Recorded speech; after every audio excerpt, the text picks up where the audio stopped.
capítulo 15, del 1 al 20. Muy de mañana,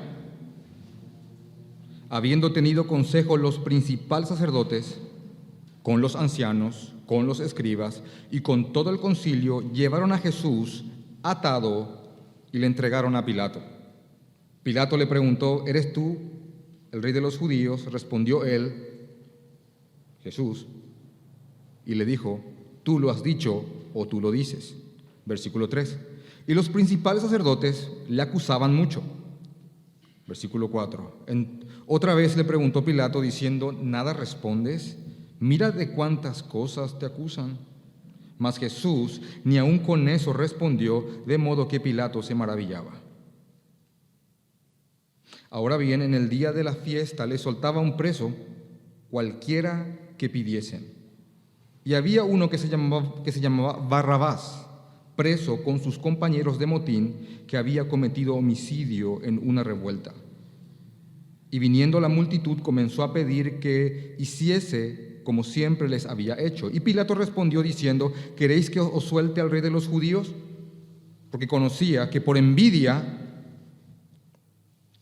le entregaban los principales sacerdotes.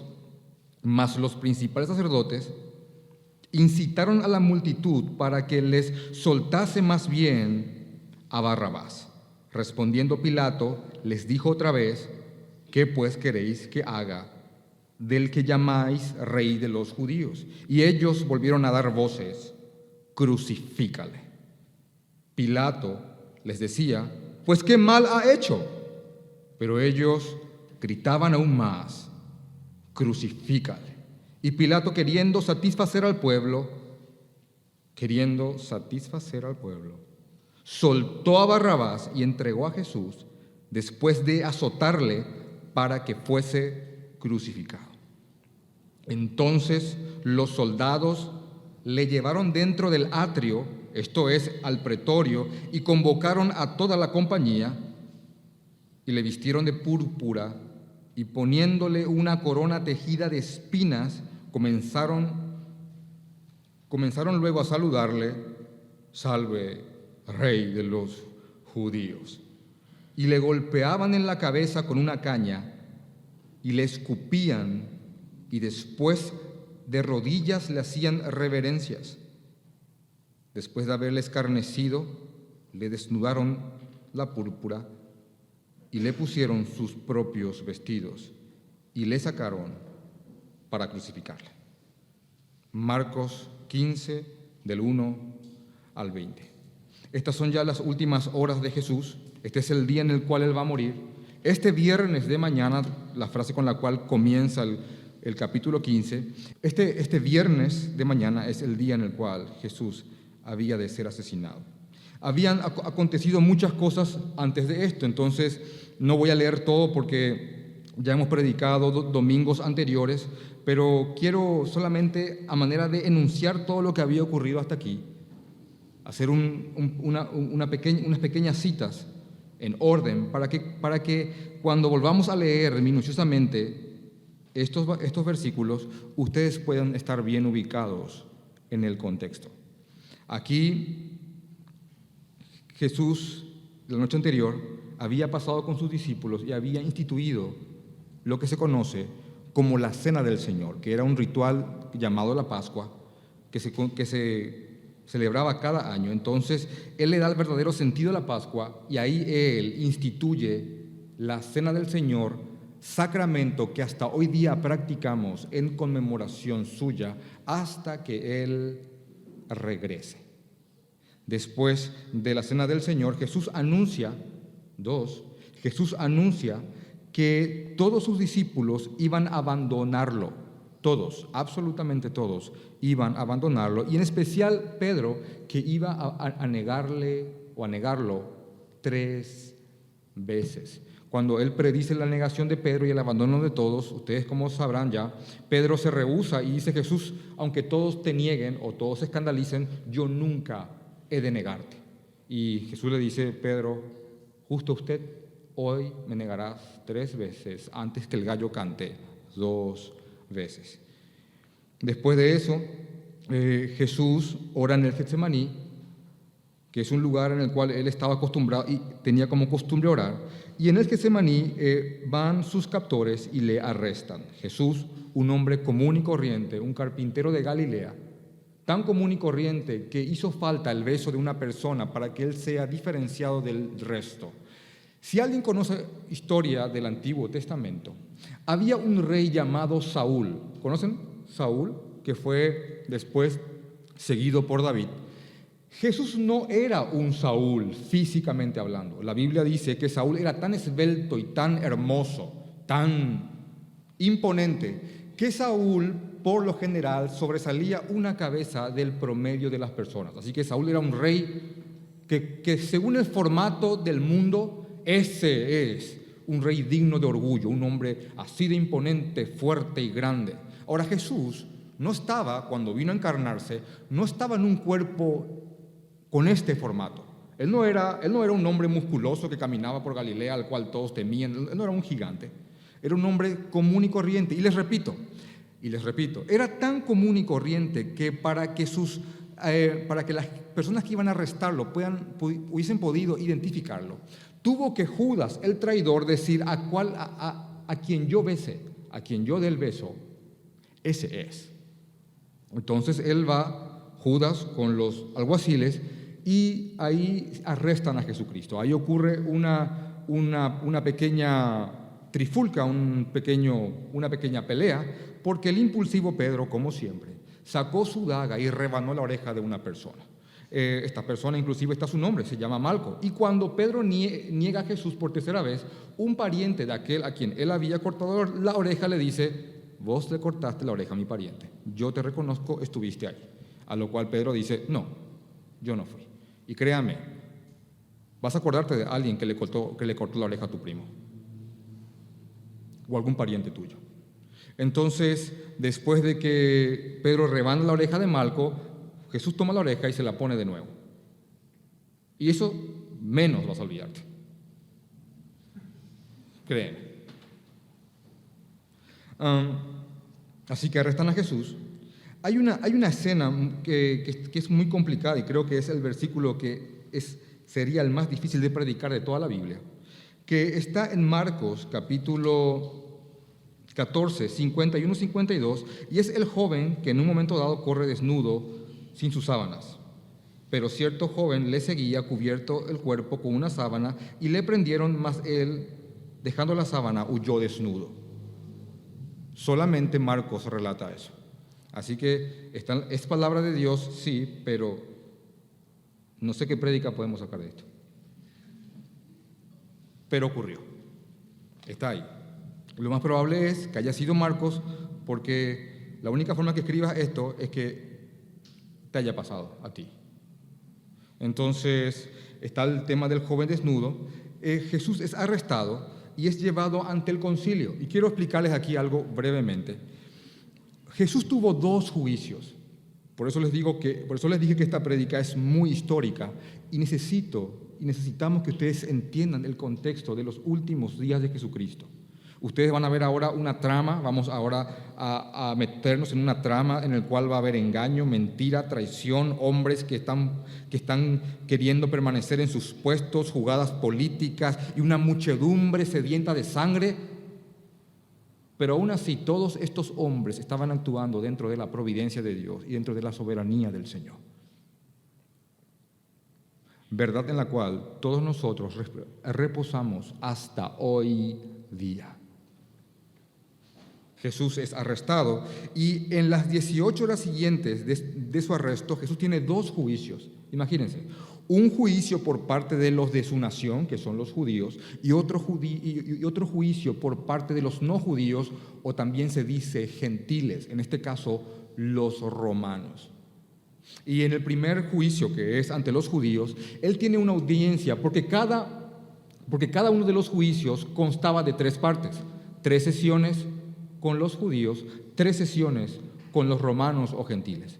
En la primera sesión, con los judíos, él había comparecido o se había presentado frente a Anás, que era un líder. En el segundo, fue presentado frente al concilio dirigiendo Caifás, todo lo que había ocurrido. Y la tercera es lo que vamos a leer ahora, que ocurrió de mañana, es cuando se reúne por última vez el concilio de los judíos para dar el veredicto final que Jesús merece muerte. ¿Muerte por qué? Muerte porque Él hizo algo que en aquella época era imperdonable. Decir que es el Hijo de Dios. Tal vez hoy, en nuestro contexto cristiano de Occidente, decir que somos hijos de Dios es una palabra que inclusive hasta se diría a la ligera. Hay gente que dice, todos somos hijos de Dios. Pero en aquella época, en la cultura judía, decir que alguien era el Hijo de Dios era pena de muerte, porque uno se hacía a sí mismo Dios también, porque el Hijo de Dios tenía que tener necesariamente su misma esencia, o como lo dice Hebreos capítulo 1, su misma sustancia. ¿Me siguen hasta ahora? ¿Verdad?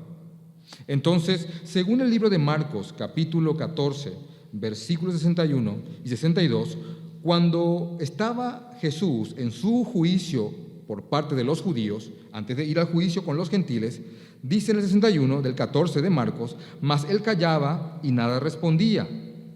El sumo sacerdote le volvió a preguntar y le dijo, ¿eres tú el Hijo del bendito? Y Jesús le dijo, y antes de leértelo te digo, esta es la frase en la cual se basó su condena.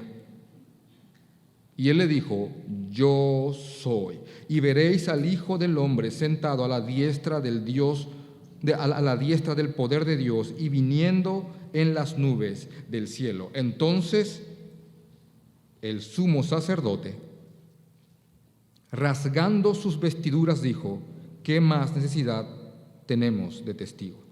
De testigos. Miren, estos dos juicios que se llevaron a cabo ante Jesús, y por ahí, yo sé que cuando alguien habla de biología y es médico, tiene un conocimiento mucho más amplio que cualquiera que no estudió medicina. Cuando alguien ha estudiado arquitectura o ingeniería, cuando se habla de la parte edilicia, tiene algún conocimiento extra por su conocimiento sobre esa materia. Y yo he estudiado 6 años abogacía. Y yo no puedo evitar ver, en base al lente que me ha dado en los 6 años de estudiar Derecho, el circo jurídico que se llevó a cabo mientras estaban enjuiciando a nuestro Señor Jesucristo. Era una burla, era un circo.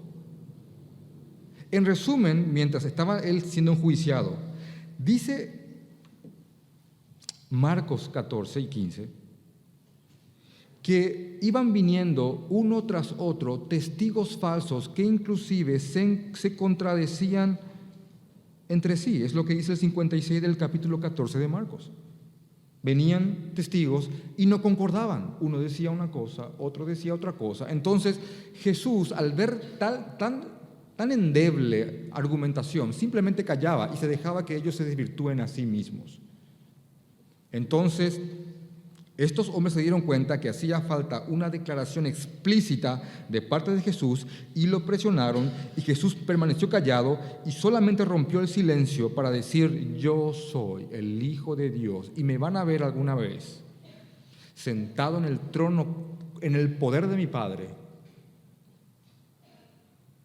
y me vendrán llegando en las nubes.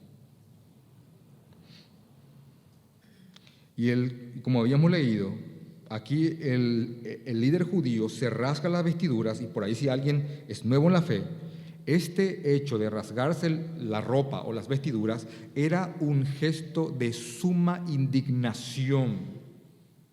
Alguien había tenido que pronunciar una blasfemia sumamente enorme para que un líder como este se haya rasgado las vestiduras. Y dice, ¿qué más pruebas necesita? Después de esto, de este primer juicio totalmente falso e irregular, porque se llevó a cabo en la madrugada, el juicio fue a la madrugada, y fue tan irregular que es como si fuera que me digas que tu juicio por algún delito que cometiste se llevó a cabo un domingo a las 2 de la tarde en el Palacio de Justicia. Así de irregular fue.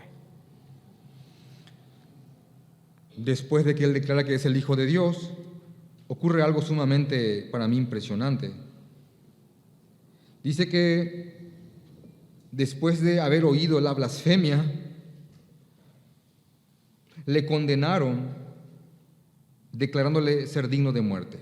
Y algunos comenzaron a escupirle y a cubrirle su rostro y a darle de puñetazos y a decirle: profetiza. ¿Qué significa eso?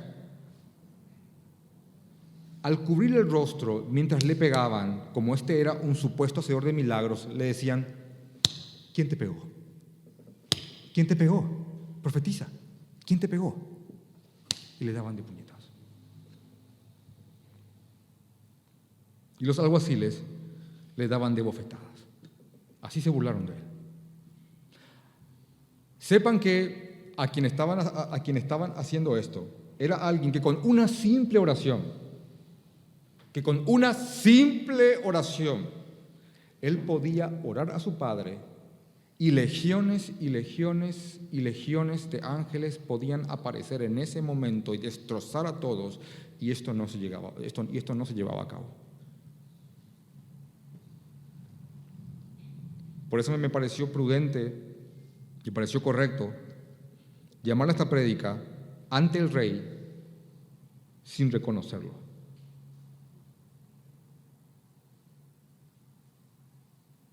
Entonces todo esto fue en medio de una burla, de una ironía, porque Jesús estaba acá en una fase de humillación, porque Jesús tiene dos venidas. La primera, que fue para morir por nosotros, en la cual Él vino en un cuerpo común y corriente, lejos de los estándares del hombre, en el cual fue escupido, la gente se burló de Él, le arrancaron la barba, algo terriblemente doloroso. Pero alguna vez Él regresará en gloria, y ya no será más aquel Jesús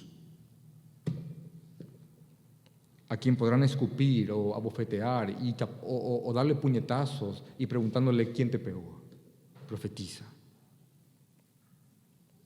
Muchos no temen a Jesús porque solamente tienen una fase de Jesús, que es su primera venida, y lo ven como un hombre, como un mártir sufrido. Pero si uno se pone a meditar en el Jesús de Apocalipsis 19, una vez yo le leí esto a una persona, a una señorita, y después de que le leí el Jesús que venía por segunda vez, ella dijo: ese no es mi Jesús. Porque el Jesús de Apocalipsis 19 es un rey que viene con ropas vestidas de sangre. Imagínense, alguien con salpicado de sangre, la sangre de sus enemigos, y legiones de ángeles vienen con él, y él tiene una espada con la cual destroza a todos. Ese no es mi Jesús, ¿cierto? No es tu Jesús. Pero ese es el Jesús bíblico. Después de esto, Pedro lo niega 3 veces.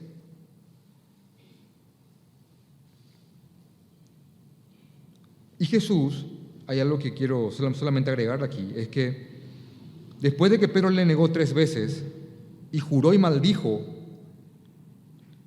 que no le conocía, Jesús le mira en un momento dado, porque él estaba en el mismo predio de Jesús. Jesús lo mira con ese rostro golpeado y lo mira con amor.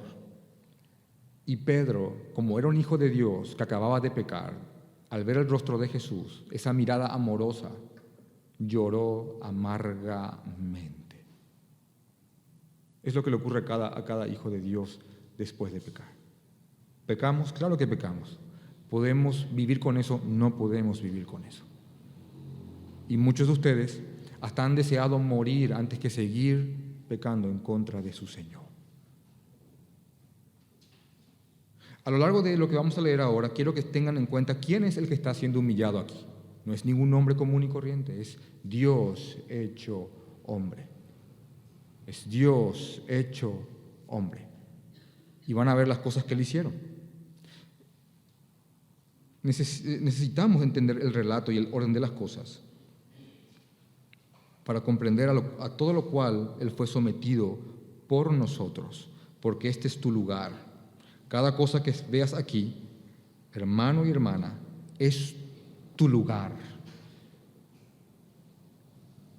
Esto tenían que habértelo hecho a ti. Y cosas peores, porque nada se compara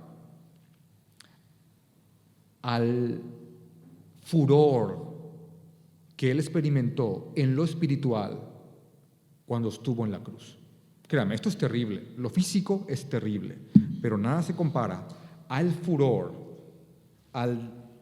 de la ira de su Padre que Él experimentó una vez en la cruz. Así que vamos a leer nuestro lugar, la primera fase de nuestro lugar.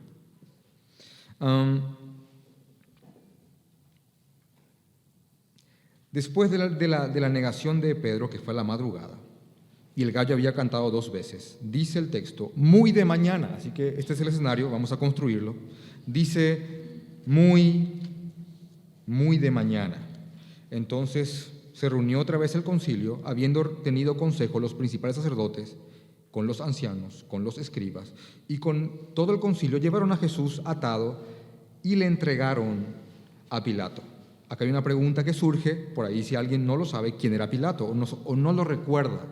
Pilato era el procurador, era un procurador romano, no era judío. Él era el que gobernaba Jerusalén en aquella época. Ahora, ¿por qué los judíos, si bien habían sentenciado que Jesús tenía que morir, por qué hacía falta llevarle a Jesús ante Pilato para consumar la muerte? Porque los judíos, cuando colonizaron o subyugaron a Israel, le habían sacado privilegios como nación, y los judíos, ninguna corte o consejo judío podía aplicar la pena de muerte a nadie, solamente los romanos. Los judíos odiaban profundamente a los romanos por estas cosas, y también porque los romanos les subyugaban con terribles impuestos, los cuales a ellos los tenían subyugados y flagelados.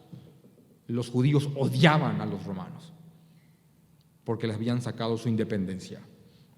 Y si bien tenían ciertas leyes, ningún tribunal judío podía ejecutar a nadie de manera oficial. Había 2 excepciones. La primera es, en el templo de Israel había un lugar que era para los gentiles, y si algún gentil cruzaba ese lugar del templo, los romanos sí permitieron que los judíos en ese mismo lugar, en ese mismo momento, apedreen a cualquier gentil que cruce la línea de los gentiles.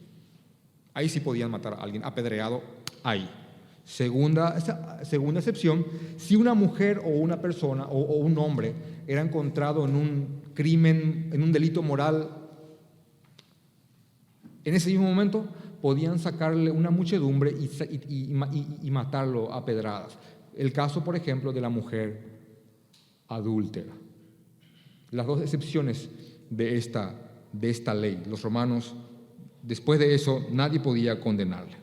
Entonces los judíos tenían que llevarle a Pilato para que Pilato dé el visto bueno para matar al Señor Jesucristo. ¿Cuál fue la estrategia que usaron ellos? Fueron a presentar a Jesús como una especie de rebelde al imperio romano. Y quiero darles un dato muy específico. Según un historiador judío que vivió en Roma, que se llamó Flavio Josefo, un hombre muy reconocido entre los judíos hasta hoy día, según Flavio Josefo dice que la situación de Herodes en la época de Jesús era muy delicada porque el pueblo de Israel era un pueblo muy difícil de gobernar debido a su celo religioso. Le podías pedir impuestos, podías humillarlos, pero algo que el judío no toleraba y estaba dispuesto a morir era cuando alguien profanaba algo sagrado para ellos. A lo que hizo Pilato, que ningún otro gobernador se animó a hacer, es que en la primera semana de su mandato él permitió que los soldados entren con el estandarte romano a la ciudad santa, cosa que armó una revuelta entre los judíos.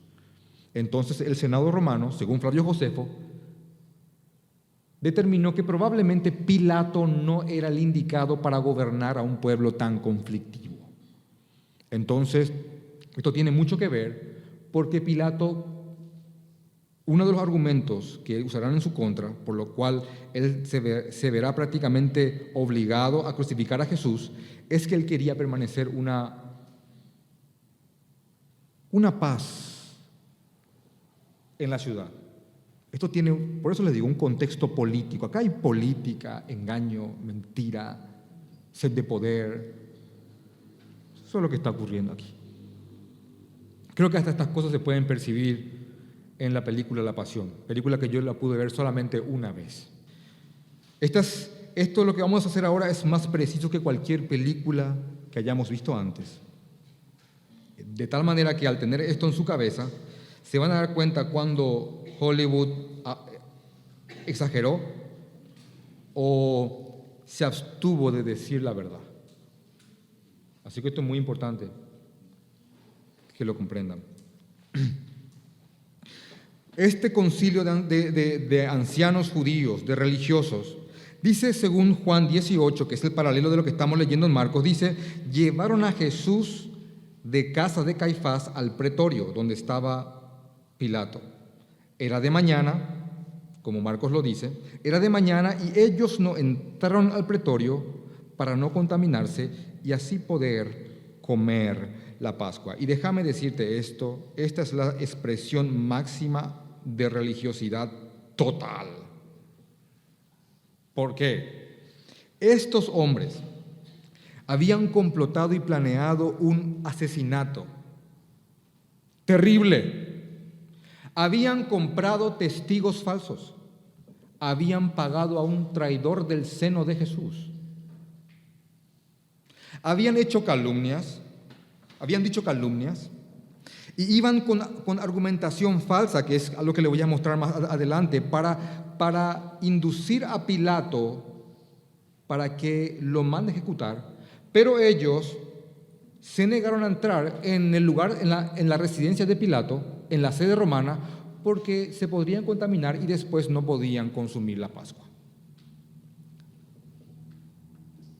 ¡Wow! ¿En serio? Y ellos no entraron en el pretorio para no contaminarse y así poder comer la Pascua. Como ellos no iban a entrar, estaban allá afuera gritando, Pilato salió a ellos, tuvo que salir porque ellos no iban a entrar. Pilato salió a ellos y les dijo, ¿qué acusación traéis contra este hombre? Pilato era muy consciente de quién era Jesús. Todos sabían de Jesús. Él era el comentario del momento. Así que Pilato sabía quién era este hombre. Es más, pueden anotar eso al lado. Según Mateo 27, 18, dice que Pilato sabía que le estaban trayendo a Jesús estas personas por la envidia que le tenían. Así que no solamente sabía Pilato de Jesús, sabía hasta los pormenores del por qué lo estaban trayendo. Todos sabían de Jesús. Así que estos religiosos, y créanme, yo podría tomar este versículo y hacer solamente una prédica de esto. Gente que cumple ciertas cosas por religiosidad, pero hacen otras. Es como aquel que viene a la iglesia, se congrega, da su ofrenda, canta alabanzas y va feliz a su casa y tranquilo porque ya ha cumplido con Dios, pero de lunes a viernes él sigue siendo el rey. Es exactamente lo mismo. Pero vamos a tomar eso como una prédica para otro momento. Pero miren, aquí están.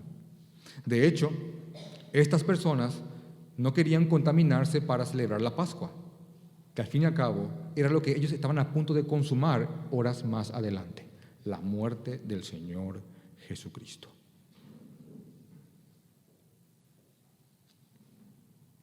Pilato tiene que salir ante ellos porque ellos no entrarían para no contaminarse y le pregunta qué tienen contra este hombre.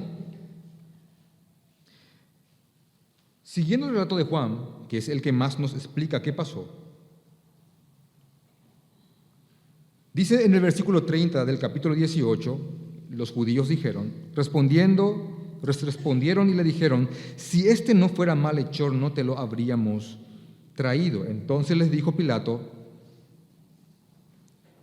tomadle vosotros y juzgadle según vuestra ley. Y los judíos le dijeron: a nosotros no nos es permitido dar muerte a nadie. Y acá está lo que les dije. Pilato no vivía en Jerusalén, esto es en Jerusalén.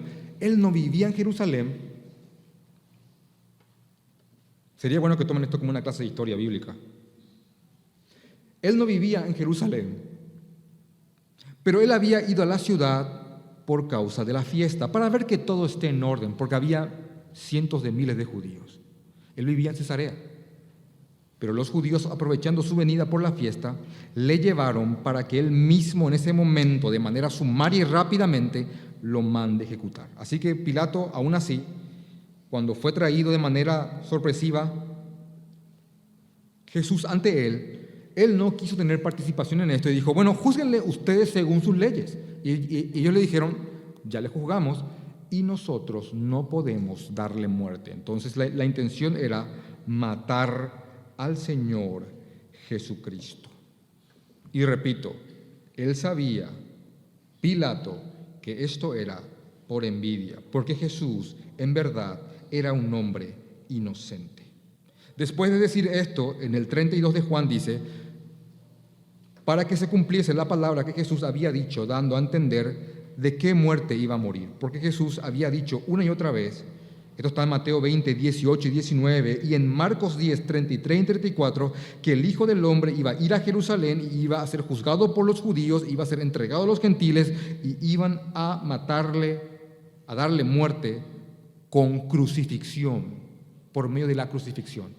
Así que estos hombres, al tratar de frenar a Jesús y llevar a cabo sus planes perversos y diabólicos, no estaban haciendo otra cosa que hacer que el plan de Dios se cumpla. Y si en tu corazón en este momento no está diciendo gloria a Dios por la omnipotencia del Señor, es algo que tenés que hacerlo ahora. Gracias, Señor. No hay cosa que ocurra, no hay demonio que se mueva. No hay desgracia que toque mi puerta, ni la puerta de ningún hijo tuyo, sin que antes tú des la orden que así ocurra. Y ni un hijo de Dios peca y atribuye un despropósito a lo que Dios ha juzgado conveniente que ocurra. Job capítulo 1. Léalo. Entonces Pilato volvió a entrar en el pretorio. Entró en el pretorio, ahí los judíos, ahí esa muchedumbre que se estaba acumulando de a poquito, iba llegando más gente, ahí no entrarían ellos. Entonces Pilato entra en el pretorio y llamó a Jesús y le dijo: ¿eres tú el rey de los judíos? Ahora acá ante nosotros, ahora que no están ellos afuera, ya que no contestas por lo que ellos te acusan, ahora que estamos aquí en el pretorio, porque ellos no quieren contaminarse, vos y yo estamos acá. ¿Eres tú el rey de los judíos? Jesús le respondió: ¿dices tú esto por ti mismo? ¿O te lo han dicho otros de mí? Pilato le respondió: ¿soy acaso yo judío?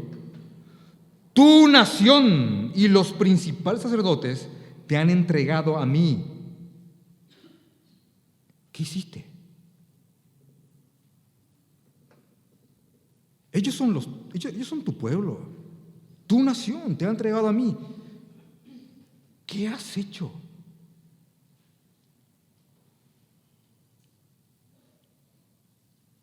Respondió Jesús: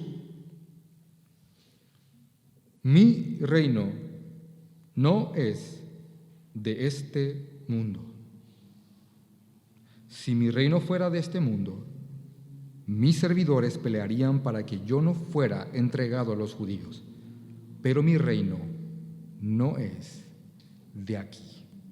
Sencillamente él le dijo: sí soy rey, pero no un rey según tus conceptos. Yo soy de un reino del cual mi autoridad no procede de este mundo. Él no dice, mi reino no es sobre este mundo, porque Él reina por sobre todo, sobre el mundo espiritual, sobre lo terrenal. Él es el Rey de reyes y Señor de señores. Pero su reino no es de este mundo, no tiene autoridad y no viene de este mundo caído, perverso y rebelde al Padre. Mi reino no es de aquí. Si mi reino fuese de aquí, los míos pelearían para que yo no sea entregado. Y créanme, legiones de ángeles aparecerían y nada de esto se llevaría a cabo.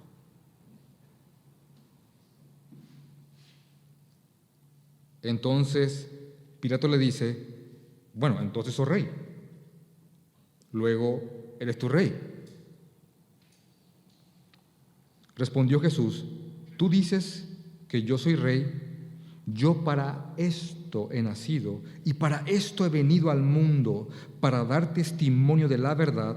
Todo aquel que es de la verdad oye mi voz. Todo aquel que es de la verdad oye mi voz. Le dijo Pilato, ¿qué es la verdad?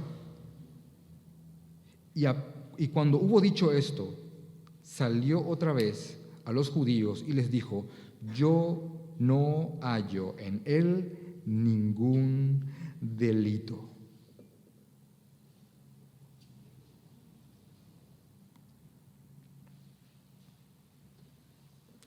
Y Pilato estaba frente al verdadero rey,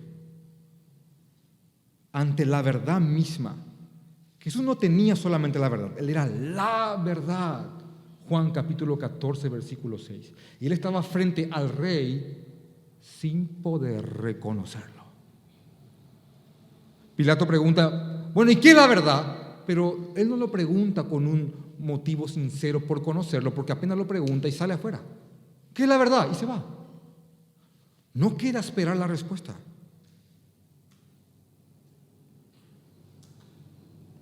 Y se va y dice, yo no hallo en él delito alguno. Pilato no era converso, pero hay una realidad bíblica, hermanos, y es bueno que ustedes comprendan esto. Hasta el hombre más perverso del mundo, según Romanos capítulo 2, tiene una ley escrita en su corazón que le dice qué está bien y qué está mal. Y aunque este hombre no era creyente, era politeísta, era romano, él creía en Júpiter, en Marte, en un panteón de dioses, era pagano.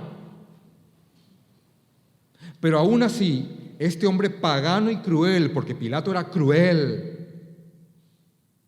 no podía evitar estar siendo de alguna forma atormentado por el Señor, no por el Espíritu Santo de la manera en la cual vos y yo somos atormentados cuando pecamos, sino que él estaba siendo atormentado porque de alguna forma él sabía que estaba haciendo algo malo. Lo mismo que le ocurrió a Judas, cuando después de vender a Jesús, fue de nuevo ante los ancianos y le da las 30 piezas de plata y dice, no las quiero, porque estaba siendo atormentado porque había entregado a un inocente. Y va y se suicida. Lo increíble es que dicen los sacerdotes que las 30 monedas las 30 piezas de plata decían, bueno, esto no podemos ponerlo en la ofrenda porque es precio de sangre. Vamos a comprar un campo. Y ese campo, en el momento en el cual se escriben los evangelios, era conocido como campo de sangre, porque se compraron con las monedas con las cuales se compró la traición a Jesús. Wow. Así que este hombre estaba siendo oprimido en un sentido, este es justo, este es justo, este es justo. Y él sabía de él, y este es justo, este es justo, este es justo. Y de alguna manera él tenía una especie de dilema, porque él no quería que haya una revuelta y por ahí perdía el puesto, pero tampoco quería ser un títere de los judíos. Entonces estaba buscando cómo hago, y Pilato empezó a tratar de zafar, de escaparse, de evitar condenar a Jesucristo. Créame, no es inocente. Pero eso es lo que ocurrió.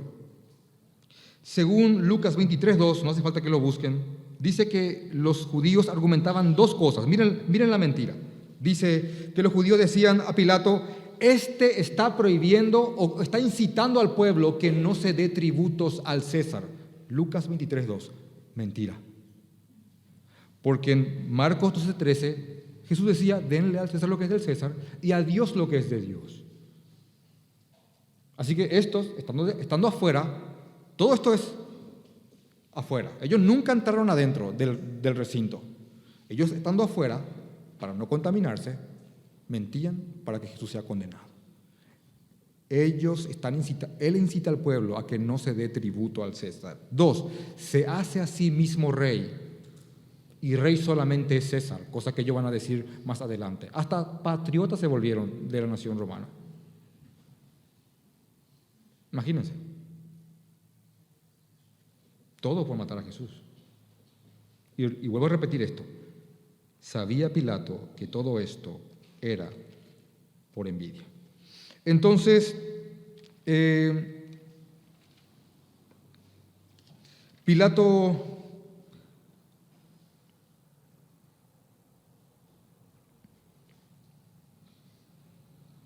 pregunta a Jesús de nuevo si él realmente es el rey de los judíos. Mateo, Marcos y Lucas hacen un resumen muy corto de esto.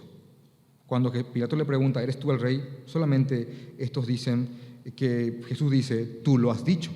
Ahora, otra vez, el detalle de esto está en el libro de Juan. Y Juan 18, del 33 en adelante, narra lo que sigue. Entonces Pilato volvió a entrar al pretorio y llamó a Jesús y le dice: tú eres judío. Y después de esto, después de decirle que tu nación quería, que son los que quieren condenarte, después de que Jesús habla de su reino, después de que él sale afuera y dice: yo no hallo en él delito alguno,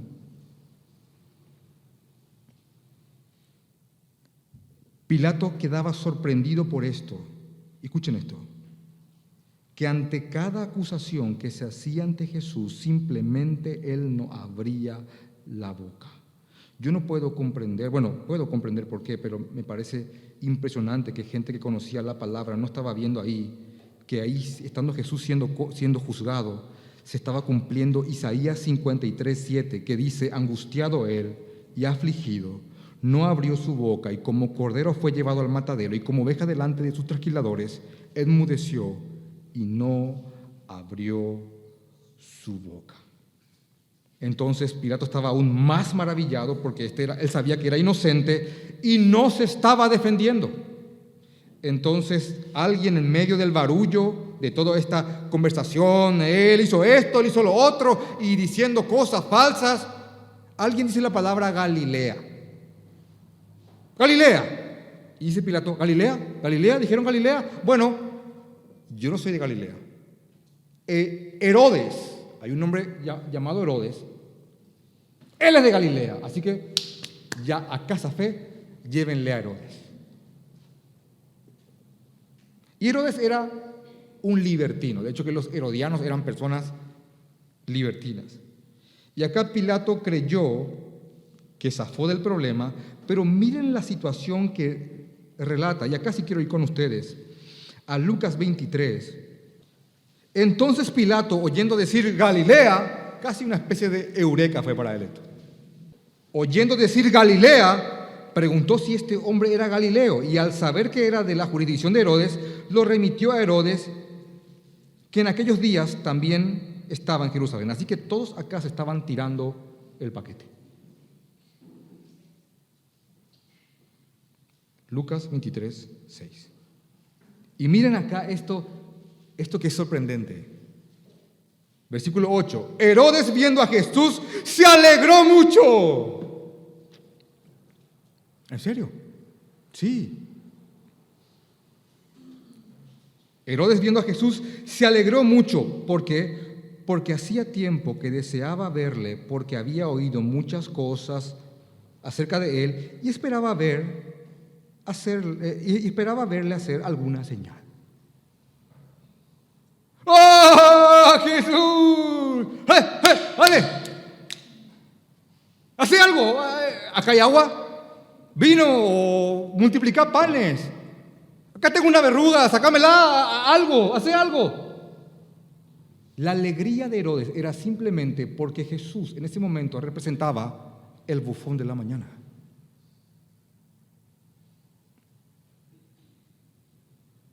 Ahora, Jesús aquí ya estaba deformado por los golpes, destrozado. Qué decepción de Herodes oír hablar de aquel milagrero poderoso que camina sobre las aguas, que resucita muertos. Eso lo hizo sumamente famoso, que multiplica alimentos y es seguido por miles. Ahí parado frente a él ahora deforme. ¿Es este?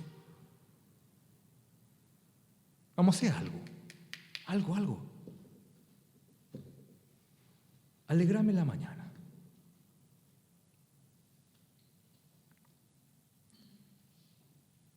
Y le hacían muchas preguntas, pero él nada le respondía. Y estaban los principales sacerdotes, porque la turba le había seguido, y los escribas acusándole con gran vehemencia. Entonces Herodes, con sus soldados, le menospreció y escarneció, vistiéndole de una ropa espléndida, y volvió a enviarle a Pilato. Y acá está, para mí, una de las amistades más infernales del universo. Y se hicieron amigos, Pilato y Herodes, desde aquel día. Porque antes estaban enemistados entre sí. Una amistad sellada por el juicio a Cristo. ¡Wow! Y fueron amigos eternamente, porque esta amistad trascendió la eternidad, hasta el infierno. En la segunda parte que estamos viendo ahora en Marcos, volvió a buscar una forma Pilato de zafar del conflicto para no condenar a un justo, pero tampoco enardecer a los judíos, a los líderes judíos. Entonces, él apeló a una tradición que es el indulto festivo. Un indulto es algo que hasta hoy día se practica en sociedades modernas, que es cuando un presidente por una fecha especial deja libre a alguien.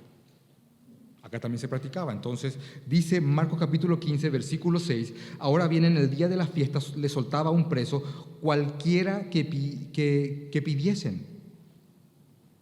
Y había uno de ellos llamado Barrabás. Barrabás significa hijo del Padre.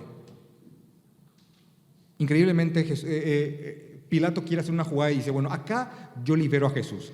Voy a traer al peor preso de todos, porque el texto dice que Pilato manda a traer a Barrabás. Dice, tráigame a ese asesino, confeso, ladrón, a ese. No va a haber forma, no le van a elegir a Barrabás. Tráigame a ese, al peor.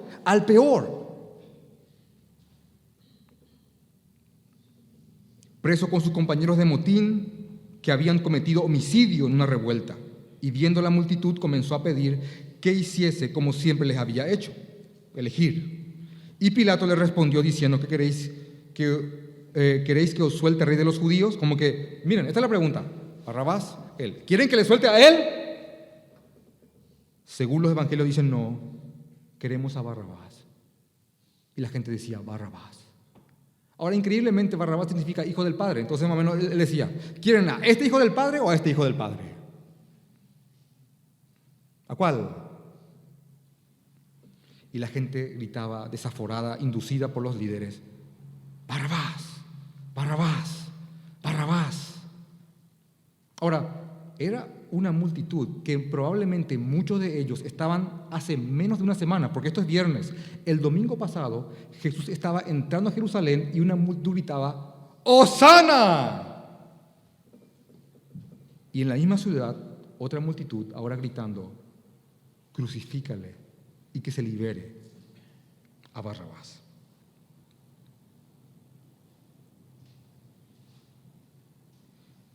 Versículo 10 del capítulo 15 de Marcos.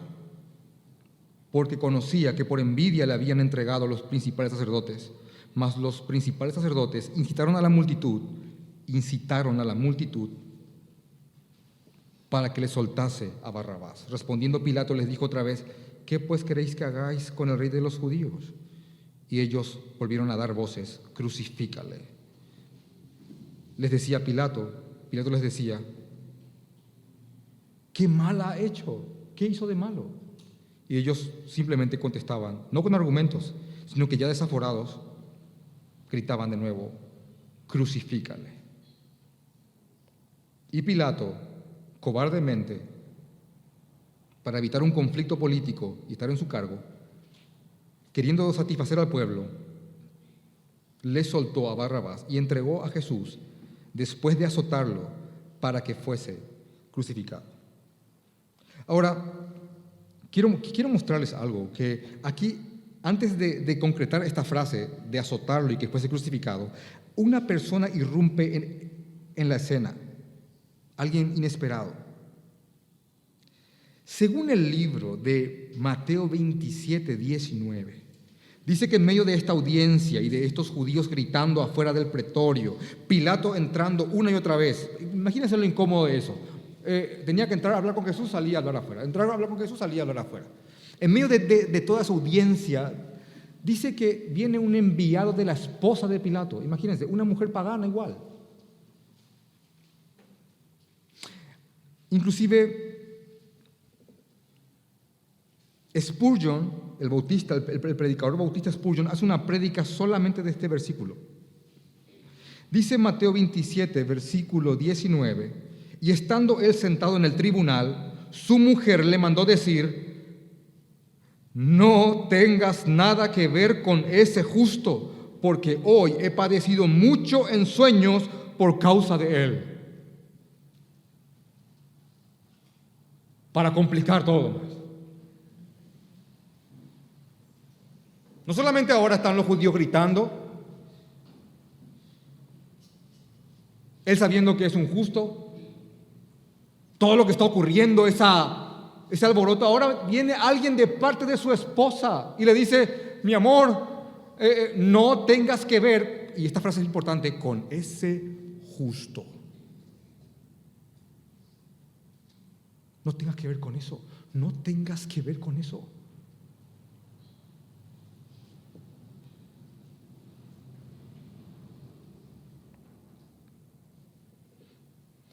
Entonces, según el libro de Lucas, porque los judíos gritaban: crucifícale, crucifícale. Y esto solamente voy a parafrasearlo. Según el libro de Lucas 23:2 dice: no le voy a crucificar. Eso, primero dijo eso antes de crucificarle. Y dice: le voy a azotar bien, le voy a dar unos buenos azotes y destrozado voy a presentarle para ver si esta multitud, al verle desfigurado y destrozado, dicen: bueno, es suficiente con esto. Así que le manda a azotar con algo que se llama el flagellum romano, que es muy explícito en la película, que era una especie de látigo con huesitos, con huesos y trozos de metal que desgarraban la carne de una persona. Y después de destrozarlo, él dice que ahí le entretejen una corona de espinas, lo ponen un manto y destrozado.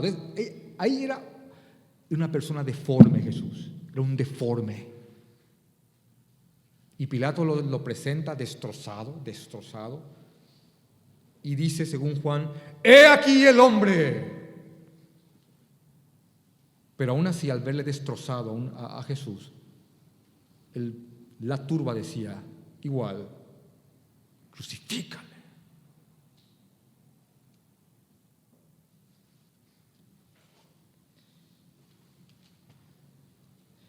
Mira, si no miras esto a través de la providencia de Dios,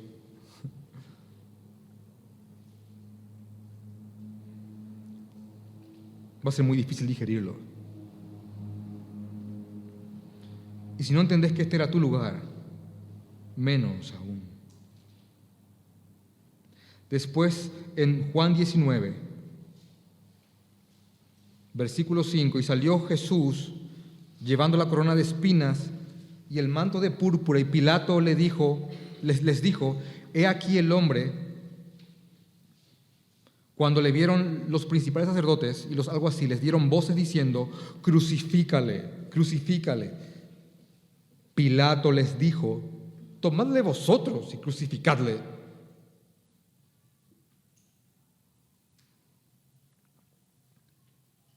Porque yo no hallo delito en él.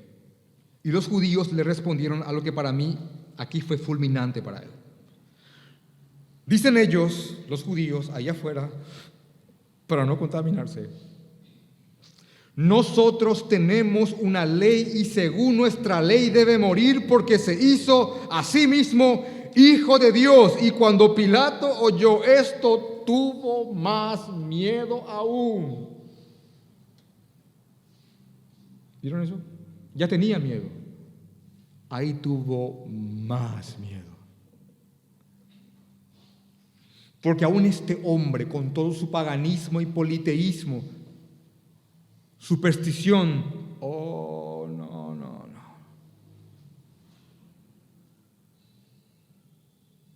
Y créanme, el mensaje de su esposa habrá estado aquí.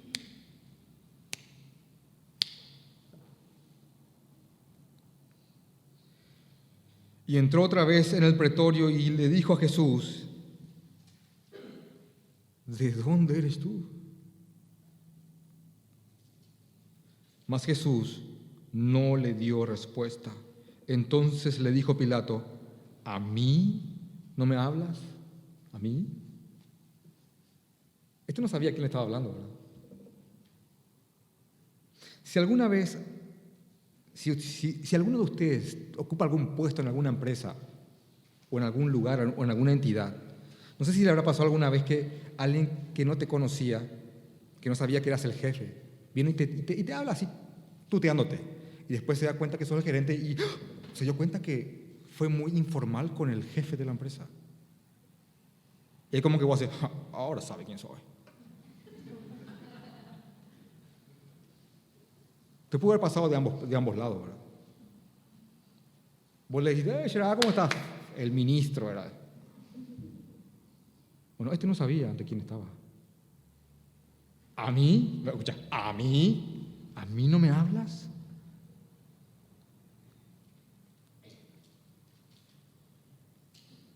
¿No sabéis o no sabes que tengo la autoridad para crucificarte y que tengo la autoridad para soltarte? Acá te tengo mi mano. Jesús le dice la verdad más reconfortante para cualquier hijo de Dios.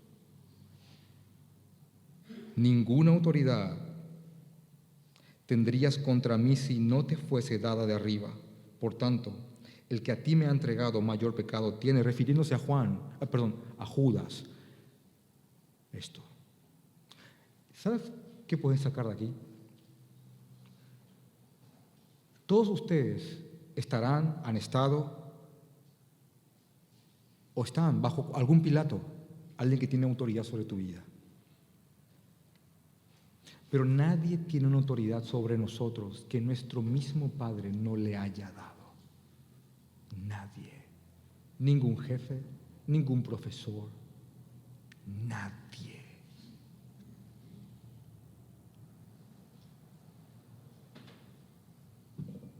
Nadie que te tenga en su mano previamente, el Padre no ha decretado diciéndole, sí, puede ser un instrumento para que yo lo pruebe. Nadie. Así que cuando estés frente a algún Pilato que te diga esto, recuerda esta frase: no hay ninguna autoridad que alguien tenga sobre tu vida que el Padre no le haya dado.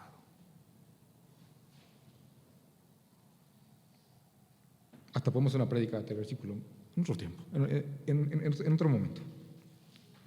Desde entonces procuraba Pilato soltarle, pero los judíos daban voces diciendo, y acá está la parte política, acá está el argumento político: si a este sueltas no eres amigo del César, todo lo que se hace rey, a César se opone. Entonces Pilato, oyendo esto, llevó fuera a Jesús y se sentó en el tribunal en el lugar llamado el Enlosado, y en hebreo Gábata. Era la preparación de la Pascua, y como la hora sexta, entonces dijo a los judíos: he aquí vuestro rey. Pero ellos gritaban: fuera, fuera, crucifícale. Pero Pilato les dijo: a vuestro rey he de crucificar. Respondieron los principales sacerdotes: acá está el patriotismo falso, no tenemos más rey que a César. Así que entonces le entregó a ellos para que fuese crucificado. Tomaron pues a Jesús y le llevaron. Quiero leerles algo que, hermanos, llegará el momento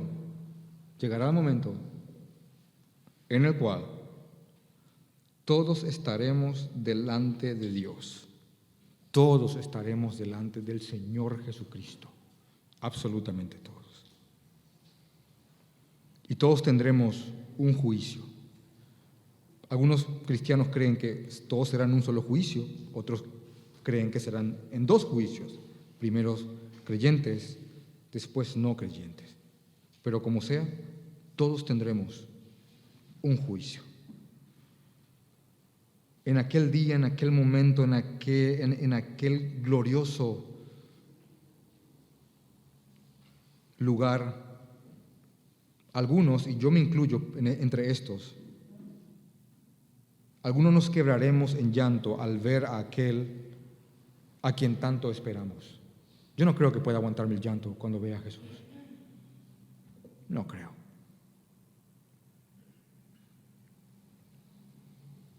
Algunos nos quebraremos al verle, al ver a quien tanto amamos, a quien tanto esperamos, de quien tanto hablamos, por quien tanto perdimos, porque no hay creyente que no diga: no he perdido nada por Cristo.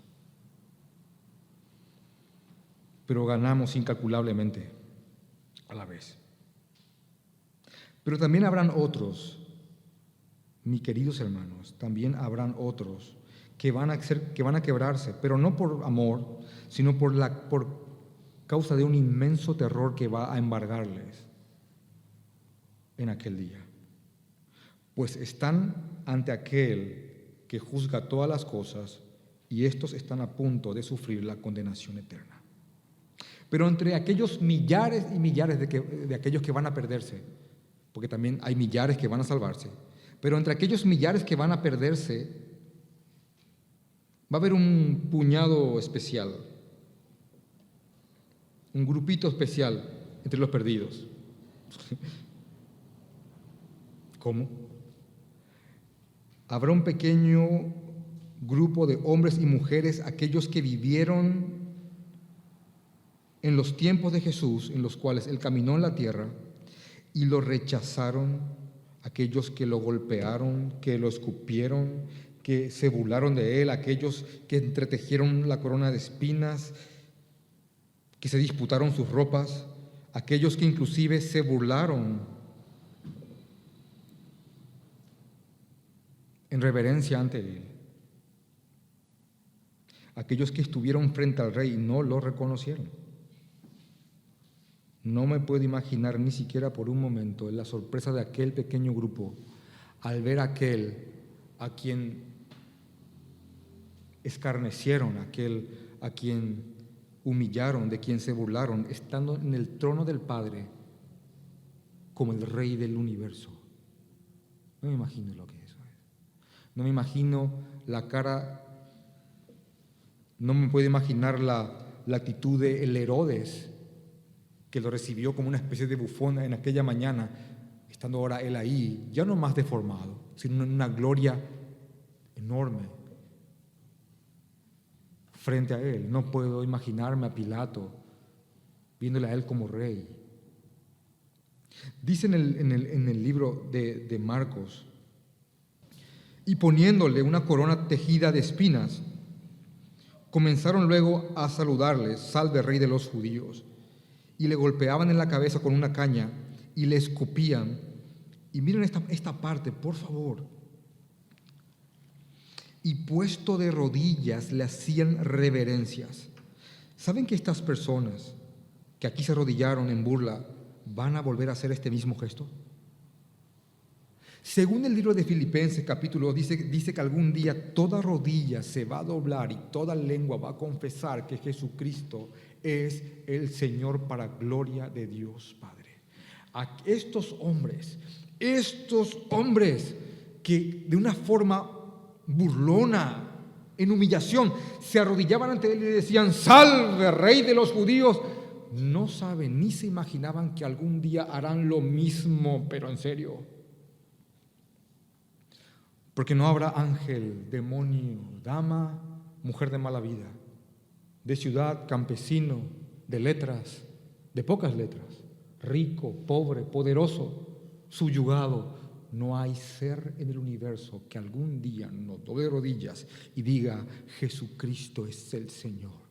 La diferencia entre nosotros que amamos a Cristo y aquellos que no lo aman es que nosotros vamos a hacerlo de manera placentera y vamos a arrodillarnos ante nuestro Rey llorando de amor, pero otros en total humillación y terrorífica sorpresa, porque estuvieron frente a Él y no lo reconocieron.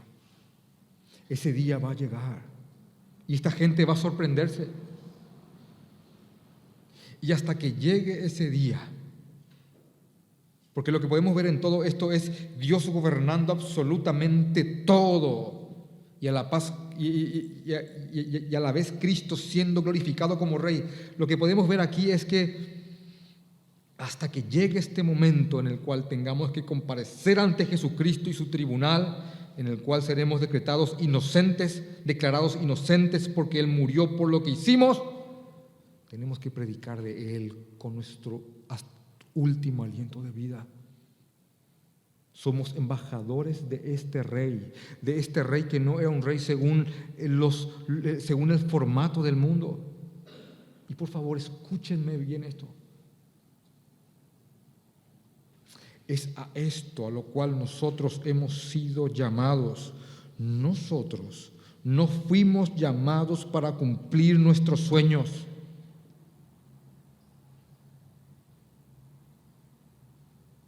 ¿Saben cuántas mujeres soñando ser madres murieron en circos romanos despedazadas por leones? ¿Saben cuántos niños en brazos fueron destrozados por espadas? ¿Saben cuántos adolescentes?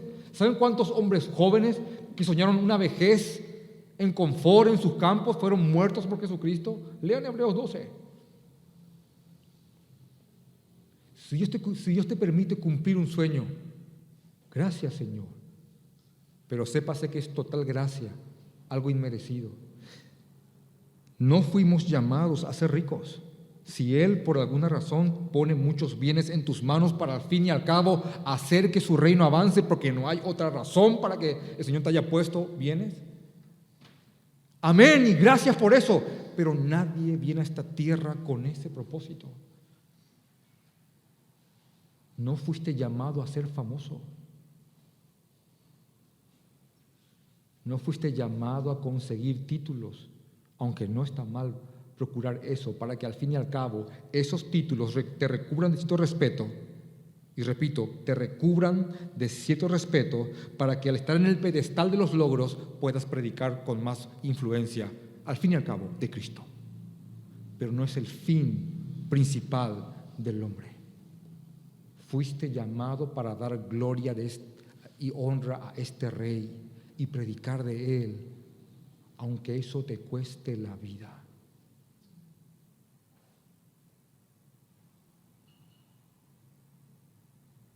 Y hasta que llegue este momento en el cual todos van a comparecer ante Él, esto es lo que tenemos que hacer: predicar de aquel que se humilló hasta lo sumo para que nosotros podamos ser salvos. Vamos a orar.